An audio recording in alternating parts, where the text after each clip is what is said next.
Azərbaycanlıların həmrəylik gününə xüsusi hazırlaşır. Öyrəşmişik ki, el arasında deyildiyi kimi süfrədə barmaq qoymağa yer olmasın. Min cür naz-nemət hazırlanır. O qədər ki, bayramdan sonra da günlərlə yeyilir. Ancaq mütəxəssislər xəbərdarlıq edir. Boyat yeməklər sağlamlıq üçün təhlükəyə çevrilə bilər.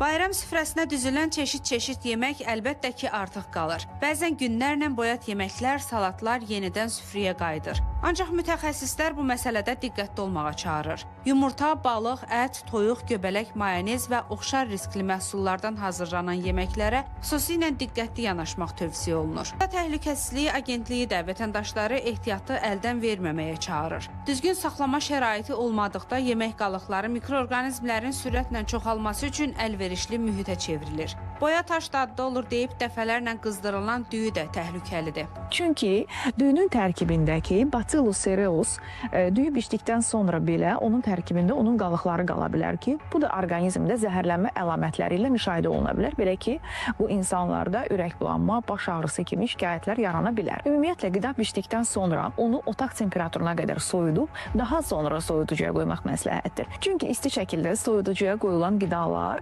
rütubət səbəbindən daha tez xarab olur və mikroorqanizmlərin inkişafı üçün xoş şərait yaranır. Mütəxəssislər bir məqama da diqqət çəkir. Əksər hallarda insanlar yeməyin xarab olub olmadığını qoxlamaq və dadmaqla müəyyən etməyə çalışır. Lakin zəhərlənməyə səbəb olan bəzi bakteriyalar qidanın dadını və qoxusunu dəyişmədən belə çoxala bilir. Xüsusilə dəniz, süd və süd məhsulları, şirniyyatlar təhlükəli mikroorqanizmlərin və toksinlərin daşıyıcısı hesab olunur. Odur ki, bu tip qidaların saxlanmasına və istehlakına xüsusi diqqət yetirmək vacibdir. Turanə Tağızadə, ATV Xəbər.